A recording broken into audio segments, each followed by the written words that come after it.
আচ্ছা, আমরা ফিচার্স পর্যন্ত পড়ছিলাম। আচ্ছা, এখন দেখি যে ওর কী কী প্যারামিটারগুলো কিন্তু অলরেডি আমরা জানি। একটা হচ্ছে তার স্টেপ সাইজ ফিক্স থাকতে হবে এবং তার স্যাম্পলিং টাইম থাকতে হবে, তাই না? সো অনেকটা কিন্তু পিসিএম এর মতোই। হ্যাঁ, অবশ্যই এখানে আপনাকে আগে কি করতে হবে, স্যাম্পলিং করতে হবে।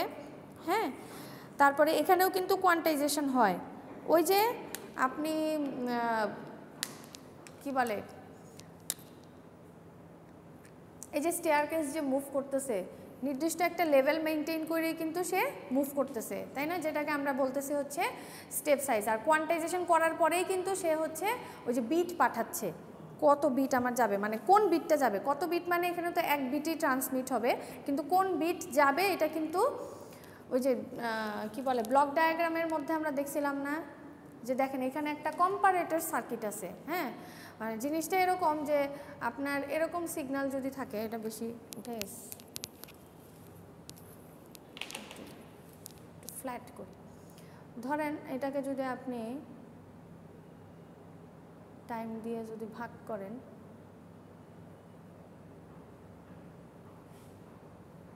এটা হচ্ছে স্যাম্পলিং ইন্টারভেল। হ্যাঁ, তো আপনি এখান থেকে ধরেন স্টার্ট করলেন, এটুকু হচ্ছে আপনার একটা স্যাম্পল,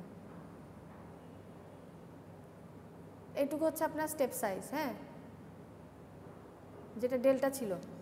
আচ্ছা, এখন এখানে কম্প্যারিজনটা আসে কিভাবে আর কি, মানে কম্পারেটরের কাজ কি? ওই যে বলছিলাম না যে দুইটা লেভেলের মধ্যে কম্পেয়ার করা, তার মানে দুইটা স্যাম্পলের মধ্যে কম্পেয়ার করে। বা আরেকভাবে চিন্তা করতে পারেন যে আমার যে এই যে অরিজিনাল সিগন্যাল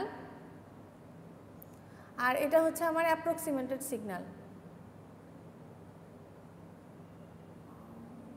হ্যাঁ, এই দুইটার মধ্যে কম্পেয়ার করে। কীরকম? যে ধরেন আপনি এখন এই স্যাম্পল টাইমে আছেন, বা এখানে আপনি একটা স্যাম্পল নিছেন, এখানে আপনি একটা স্যাম্পল নিছেন। হ্যাঁ, তারপরে এখানে একটা নিছেন, এখানে একটা নিছেন, এরকম করে আপনি ধরেন স্যাম্পল কালেক্ট করছেন। তো এখন আপনি এটা এখানে আছেন ইনিশিয়ালি আপনার সিগন্যালটা কি করতেছে, ইনক্রিজ করতেছে, বা আপনি এখানে আছেন। তাহলে এই স্যাম্পলের সাথে এখন কম্পেয়ার করে করে আমরা আগাবো। এই যে স্যাম্পলগুলো যে নিছি এগুলোর সাথে আমরা কম্পেয়ার করে আগাবো। তো প্রথমে আমার একটা স্যাম্পলিং টাইমে আমি দেখতে পাচ্ছি যে আমার সিগন্যালটা ইনক্রিজ করতেছে, তাই না?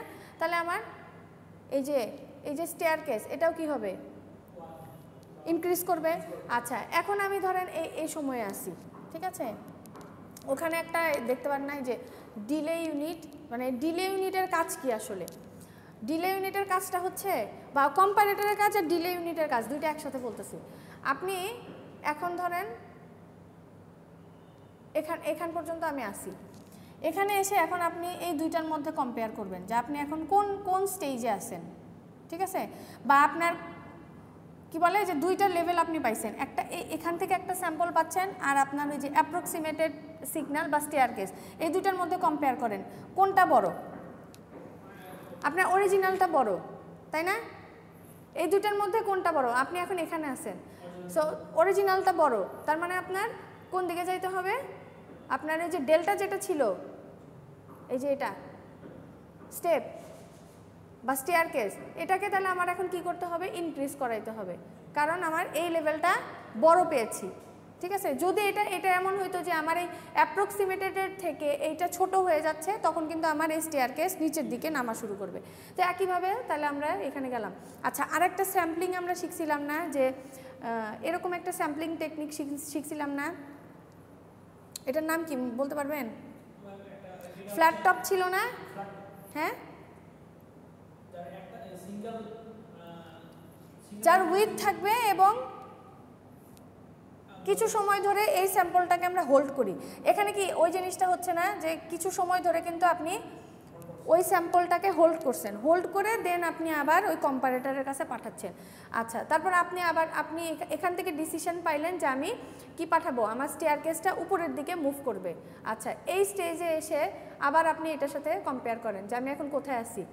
অবশ্যই আমার অরিজিনালটা এখানে কি পাচ্ছি, বড় পাচ্ছি, তাহলে আমাকে কোন দিকে যাইতে হবে, আবার উপরের দিকে উঠতে হবে।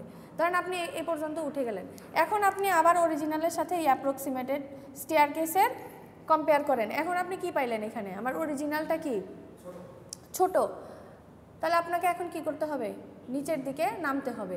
আচ্ছা, সো এই যে আমরা প্রত্যেকবার কিন্তু প্রিভিয়াস স্যাম্পলের সাথে কম্পেয়ার করতেছি। সো এই জন্য হচ্ছে আমার একটা ডিলে ইউনিট লাগবে। বুঝতে পারছেন যে এখান থেকে আপনার ধরেন স্যাম্পল হয়ে আসলো হচ্ছে এক্স অফ এনটিএস, হ্যাঁ, মানে এটা হচ্ছে আমার কততম স্যাম্পল আসতেছে সেটা।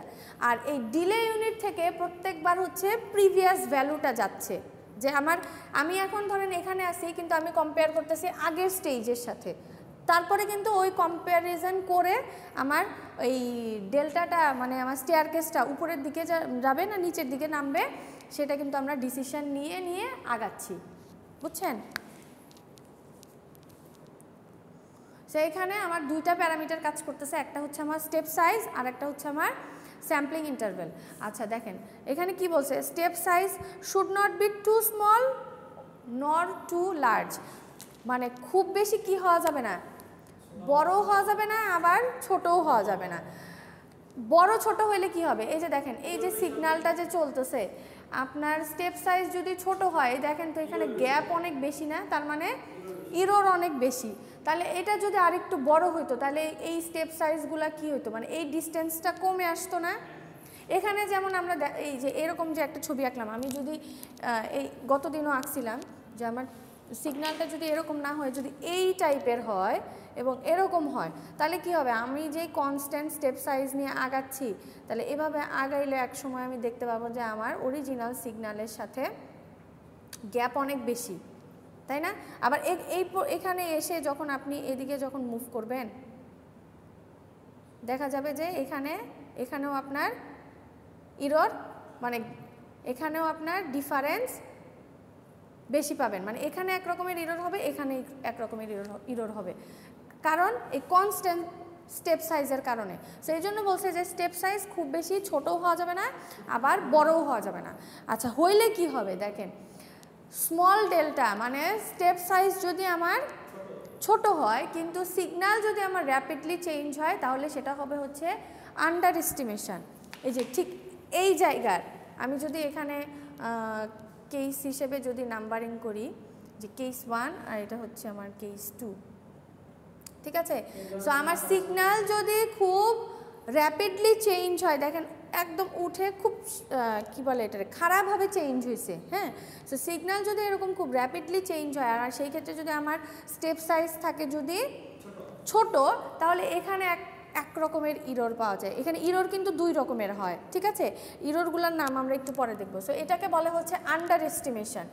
আর যদি আমার লার্জ ডেল্টা হয়, মানে আমার এখানে স্টেপ সাইজ আমি ধরছিলাম অনেক বড়, তাহলে এখানে কাছাকাছি চলে যাবে, তাই না? ডিস্টেন্স এখানে কমবে কিন্তু এখানে আবার কি হবে, আমার যদি স্টেপ সাইজ এরকম বড় থাকতো তাহলে এখানে ডিস্টেন্স অনেক এখানে বেড়ে যেত, কিন্তু এখানে সিগন্যাল কি, এখানে সিগন্যাল কিন্তু শার্পলি চেঞ্জ হয় না, এখানে গ্র্যাজুয়ালি চেঞ্জ হয়েছে।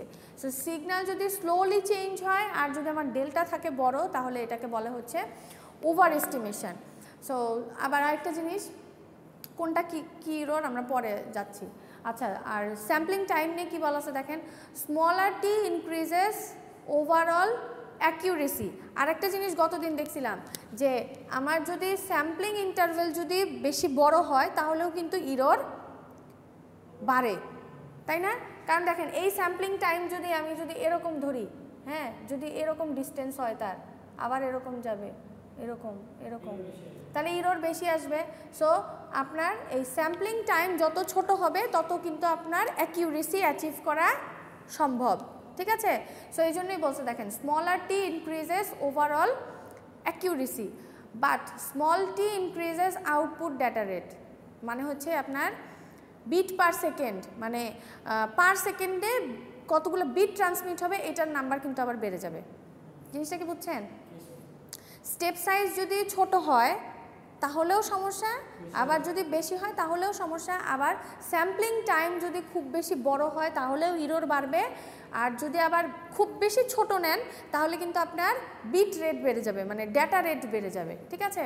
তাহলে ডেল্টা মডুলেশনের ক্ষেত্রে রুলস কি, যদি আমার স্টেপ সাইজ ছোট হয় তাহলে আমাকে স্যাম্পলিং ইন্টারভেলও ছোট ধরতে হবে, স্টেপ সাইজ যদি বড় হয় তাহলে আমাকে ইন্টারভেলও বড় ধরতে হবে, ঠিক আছে? একটার অপোজিট হইলে কিন্তু ইরর বাড়বে। আচ্ছা, যেমন এখানে দেখেন স্টেপ সাইজ 50% রিডিউস করা হয়েছে, কিন্তু টি মানে টাইম ইন্টারভেলটা হচ্ছে ছোট। আমরা এখানে দেখি পাশাপাশি, তাহলে ডিস্টেন্সটা বুঝতে পারবো। দেখেন এখানে হচ্ছে কি মানে স্যাম্পলিং ইন্টারভেল যেটা আছে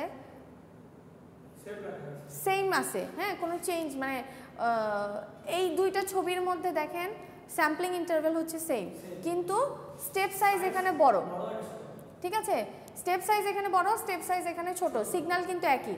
আচ্ছা তাহলে দেখেন তো কি হচ্ছে, দুটার মধ্যে পার্থক্য কি বোঝা যায় কিনা। প্রথমটায় ইরোর একটু, হ্যাঁ, পরেরটায় ইরোর বেশি আছে, কারণ এটা হচ্ছে এখানেও ইরোর আছে, দুইখানে কিন্তু দুই রকমের ইরোর, হ্যাঁ, কিন্তু এই দুই ইরোরকে আমরা কমাইতে পারি কিভাবে দেখেন, আমি টাইম ইন্টারভেলটাও কম ধরলাম, আবার আমার স্টেপ সাইজও ছোট ধরলাম, তাহলে হচ্ছে কি মানে একদম ইরোর লেস পাওয়া পসিবল না, কিন্তু এই যে দুই জায়গায় দুই রকমের ইরোর আছে, দেখেন এখানে ডিস্টেন্স বেড়ে গেছে, এখানে ডিস্টেন্স বেড়ে গেছে, এখানে ডিস্টেন্স বেড়ে গেছে, তাই না, ডিফারেন্স বেশি আছে আর কি। সো এখানে যেটা দেখলাম আমরা যে আমার টি সেম আছে, মানে স্যাম্পলিং ইন্টারভেল যেটা সেটা সেম, কিন্তু আমার স্টেপ সাইজ বড়। আবার এখানে যে দেখতে পাচ্ছি যে সেম টি এর কারণে আমি স্টেপ সাইজ ছোট ধরছি, তাও ডিফারেন্স বেড়ে যাচ্ছে। সো এই দুইটাকে রিডিউস করতে পারি আমি কখন, যখন আমার টাইম ইন্টারভেল মানে টি এবং স্টেপ সাইজ দুইটাই যদি আমি ছোট ধরি, তাহলে অ্যাকিউরেসি পাওয়া পসিবল, ঠিক আছে। ওই যে আগের যে দুইটা ছবি ছিল ওই দুইটা ছবিকে মানে তিনটা ছবিকে আর কি এক উইন্ডোতে নিয়ে আসছি যাতে কম্পেয়ার করা যায়। সো কোথায় জানিয়েছিলাম যে ডেল্টা আর হচ্ছে টি কখন আমরা কোনটা ধরবো সেটার একটা ছবি দেখলাম আর কি, কখন কোনটা ধরলে কি সুবিধা অসুবিধা। এখন একটা প্রবলেম কি মাথায় আসছে যে আমি তো এক এক জায়গায় এক এক রকমের টি ধরতে পারি না, কারণ আমার ডেল্টার মধ্যে কন্ডিশনে ছিল যে আমার স্টেপ সাইজ ফুল প্রসেস জুড়ে কি থাকতে হবে, সেম থাকতে হবে। আবার আমি আমার টাইম ইন্টারভেল সেটাও আমি কিন্তু সবসময় চেঞ্জ করতে পারতেছি না। তাহলে এই কারণেই কিন্তু এই যে এই দুইটা ইরোর চলে আসে ডেল্টা মডুলেশন যখন আমরা অ্যাপ্লাই করি। সো ওই দুইটা ইরোরের নাম হচ্ছে দেখেন নিচে লেখা আছে, it has two major drawbacks that are slope overload distortion এবং গ্র্যানুলার নয়েজ। এই যে আমি যে এখানে কেস 1 নাম দিয়েছি, এই কেস 1 মানে এখানে যে ইরোরটা পাই সেটার নাম হচ্ছে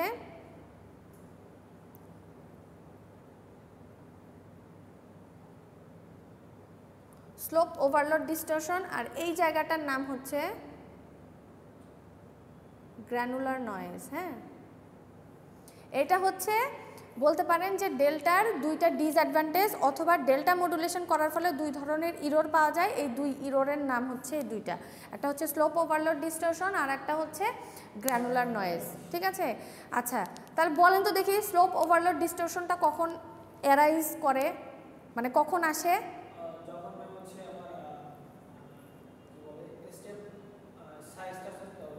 ছোট, হ্যাঁ,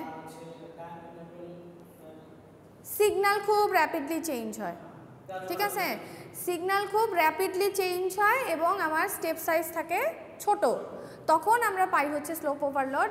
আর যখন আমার সিগন্যাল খুব স্লোলি চেঞ্জ হচ্ছে কিন্তু আমার স্টেপ সাইজ বড়, তখন আমার গ্র্যানুলার নয়েজটা আসতেছে। আচ্ছা তার আগে আমরা একটু এটার অ্যাডভান্টেজ দেখে যাই যে এটা করলে আমার কি সুবিধা। গতদিন আলোচনা করছিলাম যে আমি যদি ডেল্টা ইউজ করি তাহলে আমি অনলি একটা বিটে একটা স্যাম্পল ট্রান্সমিট করতে পারতেছি, তার মানে এখানে আমার ব্যান্ডউইথ কম লাগতেছে, তাই না? তার মানে যেই সব জায়গায় আমার ব্যান্ডউইথ কম ইউজ করলেই আমি কাজ চালায় নিতে পারবো, ওই সব জায়গায় আমরা ডেল্টা মডুলেশন ব্যবহার করি। তারপরে হচ্ছে আরেকটা জিনিস বলছিলাম যে আমরা ফাইল সাইজ যদি রিডিউস করতে চাই তাহলে আমরা ডেল্টা মডুলেশন ব্যবহার করতে পারি। তারপর হচ্ছে data can be timely delivered, যেহেতু আপনার কম ব্যান্ডউইথেই আপনি ডেটা ট্রান্সমিট করতে পারতেছেন, সো এখানে সময় কম লাগে। তারপর হচ্ছে it is cost effective technique, কারণ এটার মডুলেটার আর ডিমডুলেটার ডিজাইন করাটা পিসিএম এর তুলনায় সহজ, ঠিক আছে। আচ্ছা সো অলরেডি কিন্তু আমরা বলছি যে স্লোপ ওভারলোড আর গ্র্যানুলার নয়েজ এটা কোথায় কোথায় পাওয়া যায়। এই যে ছবিটা বললাম যে আপনার সিগন্যাল খুব র্যাপিডলি চেঞ্জ হয়েছে, সেখানে আপনার স্টেপ সাইজ ফিক্সড স্টেয়ারকেসের জন্য, তাহলে এই যে ডিস্টেন্স এখানে বেড়ে যাচ্ছে। আবার সেম স্টেপ সাইজ যদি আপনি কন্টিনিউ করেন কিন্তু আপনার সিগন্যাল খুব স্লোলি চেঞ্জ হচ্ছে, দেখেন এখানে আর কোনো চেঞ্জই নাই, ঠিক আছে, তাহলে সেই ক্ষেত্রে কিন্তু আমি আমার স্টেপ সাইজ চেঞ্জ করতে পারতেছি না। সো এই জায়গার নয়েজকে বলা হয় বা ইরোরকে বলা হয়, নাম হচ্ছে ওর গ্র্যানুলার নয়েজ, আর ওই জায়গায় স্লোপ ওভারলোড ডিস্টরশন। আচ্ছা, কখন কি অ্যারাইজ হয় একটু দেখি আমরা। This distortion arises because of large dynamic range of input signal. আপনাদের সুবিধার্থে আমি প্যারা করে দিয়েছি, না হলে আমি জাস্ট পয়েন্ট করে দিতাম আর কি। কখন অ্যারাইজ হয়? Large dynamic range of input signal, ঠিক আছে। Because when the input signal rising rate is very high, then the staircase signal cannot approximate it correctly. ওই যে যেটা বললাম যে ইনক্রিজিং রেট যদি, সিগন্যালের ইনক্রিজিং রেট যদি অনেক বেশি থাকে তাহলে আমাদের যে স্টেয়ারকেস ওটা পারফেক্টলি অ্যাপ্রক্সিমেট করতে পারে না। So it create large error between the original input signal and the staircase approximated signal. This noise অথবা ইরর, মানে এই নয়েজের আরেকটা নাম হচ্ছে, এটাকে আমরা ইররও বলতে পারি, যার নাম হচ্ছে স্লোপ ওভারলোড ডিস্টরশন। সো এই ইররটাকে আমরা কিভাবে রিডিউস করতে পারি? ওই যে দেখেন বলছে, to reduce this error the step size must be increased when the slope of the signal is high.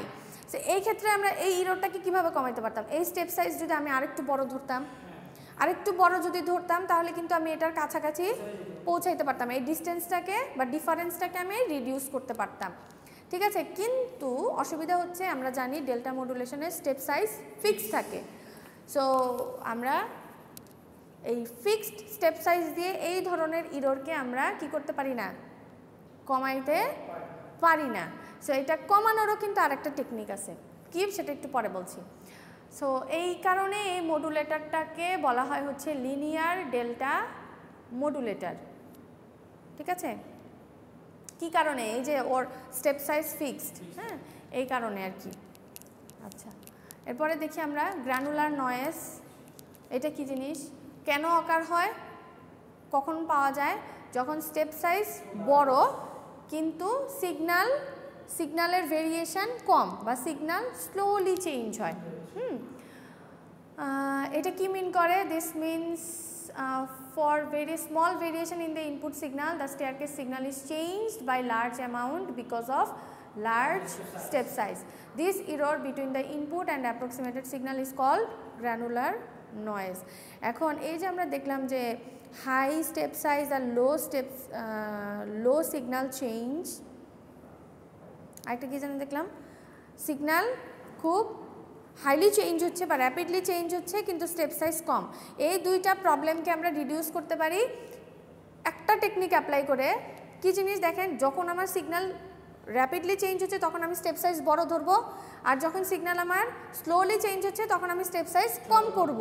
তার মানে কি, যখন আমার সিগন্যাল যেরকমভাবে চেঞ্জ হবে সেই রকমভাবে আমি আমার স্টেপ সাইজকে চেঞ্জ করতে পারি। যদি এরকম পসিবল হয় তাহলেই তো এই ইররগুলা ওভারকাম করা সম্ভব। বুঝতে পারছেন পয়েন্টটা কি?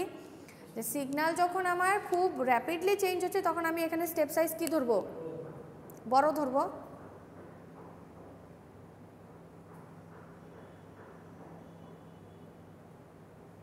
আবার যখন খুব স্লোলি চেঞ্জ হচ্ছে তখন আমি কি করব, এখানে ছোট করে ধরব। তাহলেই তো এই ইরর কমানো সম্ভব। সো এইটা কোথায় অ্যাচিভ করা পসিবল? এটা হচ্ছে এই যে অ্যাডাপটিভ ডেল্টা মডুলেশন, ঠিক আছে। ডেল্টা মডুলেশনের আপডেট ভার্সন, সেটা হচ্ছে কি অ্যাডাপটিভ ডেল্টা মডুলেশন। সো এই ইররটাকে ওভারকাম করা তখনই পসিবল যদি আমি ডেল্টা মডুলেশনের পরিবর্তে আমি অ্যাডাপটিভ ডেল্টা মডুলেশন যদি ইউজ করি, তাহলেই এই ইরর দুইটা ওভারকাম করা সম্ভব। কারণ অ্যাডাপটিভ ডেল্টা মডুলেশনে আপনি স্টেপ সাইজ সিগন্যাল অনুযায়ী চেঞ্জ করে নিতে পারবেন, ঠিক আছে। তাহলে ডেল্টার থেকে এটার পার্থক্য কি? ডেল্টা থেকে অ্যাডাপটিভের পার্থক্য কি? ফিক্স থাকবে, কিন্তু অ্যাডাপটিভে সিগন্যাল অনুযায়ী আমরা এটাকে পরিবর্তন করে নিতে পারি, ঠিক আছে। আচ্ছা, এখন কিছু আমরা অ্যাপ্লিকেশান একটু জানার চেষ্টা করি যে কোথায় কোথায় তাহলে এরা মানে এই ধরনের টেকনিক অ্যাপ্লাই করতে পারি আমরা। আচ্ছা, সো ডেল্টা মডুলেশন কি এটুকু তো বুঝছি এখন।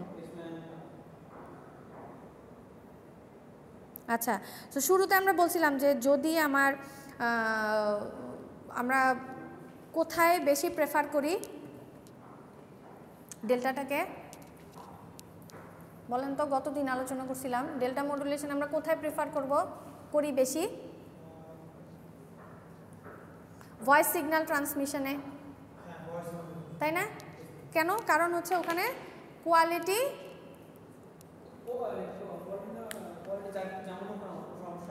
হ্যাঁ, মানে কোয়ালিটি যেখানে আমাদের মেইন ইস্যু না, ঠিক আছে, সেই জায়গায় আমরা হচ্ছে কি করতে পারি, ডেল্টা মডুলেশন টেকনিকটাকে ব্যবহার করতে পারি, ঠিক আছে। সো ডিজিটাল টেলিফোনি সিস্টেমগুলোতে আমরা আমাদের ভয়েস সিগন্যাল এনকোড করার জন্য আমরা ডেল্টা মডুলেশন ব্যবহার করি, ঠিক আছে। তারপরে ভিওআইপি কল নাম শুনছেন না? Voice over internet, VoIP call বলে না, ইন্টারনেটের মাধ্যমে যে আমরা ভয়েস কল করি, তাই না? এইসব জায়গায় কিন্তু আমার ডেল্টা মডুলেশন টেকনিক ব্যবহার করা হয়। হ্যাঁ, সো আপনি বলতে পারেন যে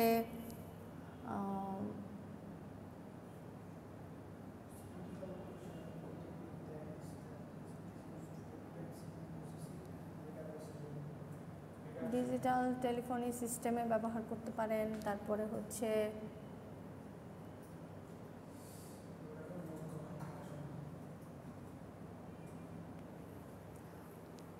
ভয়েস ওভার ইন্টারনেট, মানে হচ্ছে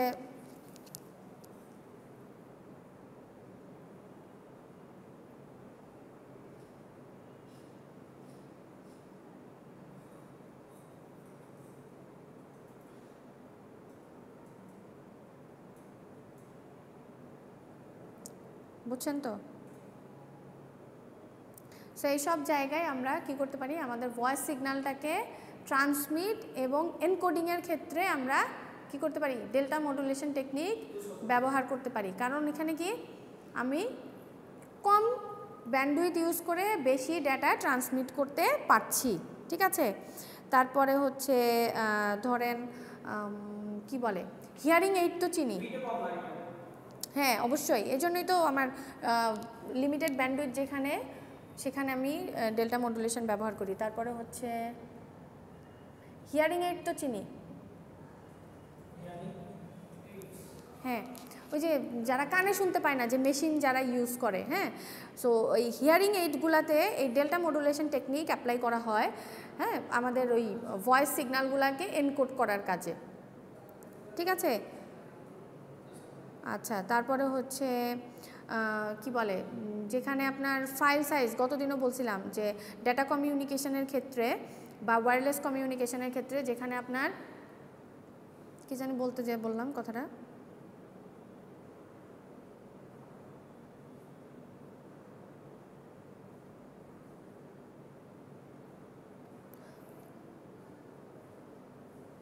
কি যেন একটা পয়েন্ট বলতে চাচ্ছিলাম, ভুলে গেলাম।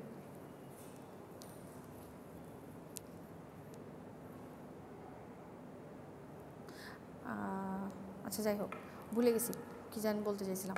সো ডেটা কমিউনিকেশন বা ভয়েস কমিউনিকেশন বা ওয়্যারলেস কমিউনিকেশনের ক্ষেত্রে যদি চিন্তা করেন যে অল্প ব্যান্ডউইথ দিয়ে আমি, মানে লিমিটেড ব্যান্ডউইথ দিয়ে আমি বেশি ডেটা ট্রান্সমিট করতে চাই ইফিশিয়েন্টলি কম সময়ের মধ্যে, সেই ক্ষেত্রে আমরা ডেল্টা মডুলেশন ব্যবহার করি। আর একটা জিনিস কি জানি বলতে চাচ্ছিলাম, যে আমার ফাইল সাইজ যদি রিডিউস করতে চাই, হ্যাঁ, সেই ক্ষেত্রে যদি আপনি পিসিএম ব্যবহার করেন তাহলে আপনার কিন্তু একটা স্যাম্পলের জন্য অ্যাটলিস্ট আপনার 2টা বিট ট্রান্সমিট করা লাগছে। সেখানে যদি আমি ডেল্টা ব্যবহার করি তাহলে একটা স্যাম্পলের জন্য আমি একটা বিট দিয়েই কাজটা চালায় নিতে পারতেছি। সো এই কারণে আমার এনকোডিংয়ের ক্ষেত্রে ডেল্টা যদি ব্যবহার করি তাহলে আমি ইজিলি কম সময়ের মধ্যে বেশি ডেটা বা বিট ট্রান্সমিট করতে পারি, ঠিক আছে। তারপরে হচ্ছে মডেম তো চিনি আমরা, সো মডেমে কিন্তু আমাদের সিগন্যাল ট্রান্সমিট করার ক্ষেত্রে বা এনকোডিংয়ের ক্ষেত্রে আমার এই ডেল্টা মডুলেশন টেকনিক ব্যবহার করা হয়। তারপর কন্ট্রোল সিস্টেম অ্যাপ্লিকেশন বলেন, ইমেজ প্রসেসিং যদি বলি আমরা, ফ্যাক্স মেশিন তো চিনি। সো এই ফ্যাক্স মেশিনেও কিন্তু আমার ডাটা এনকোডিংয়ের ক্ষেত্রে ডেল্টা মডুলেশন টেকনিক ব্যবহার করা হয়, ঠিক আছে।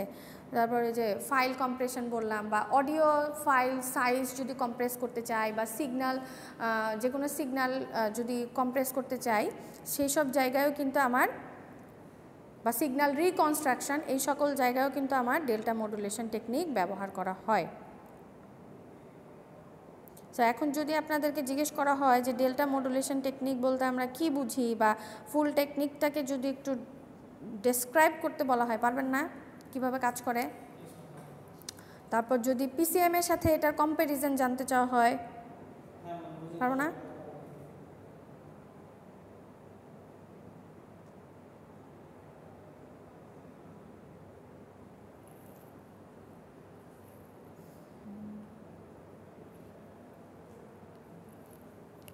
তাহলে এখান থেকে কি কি পড়বো আমরা? পড়বেন হচ্ছে ডেল্টা মডুলেশন বলতে কি বুঝি, হ্যাঁ, বা কিভাবে এটা কাজ করে, এটার অ্যাডভান্টেজ কি, ডিসঅ্যাডভান্টেজ কি। ডিসঅ্যাডভান্টেজ বললে কি বলবো বলেন তো? হ্যাঁ হ্যাঁ, স্লোপ ওভারলোড ডিস্টরশন, আর হচ্ছে গ্র্যানুলার নয়েজ, ঠিক আছে। এটা হচ্ছে এটার দুইটা ডিমেরিটস বলেন, ডিসঅ্যাডভান্টেজ বলেন, বা ইরর বলেন, সবগুলার উত্তর একই,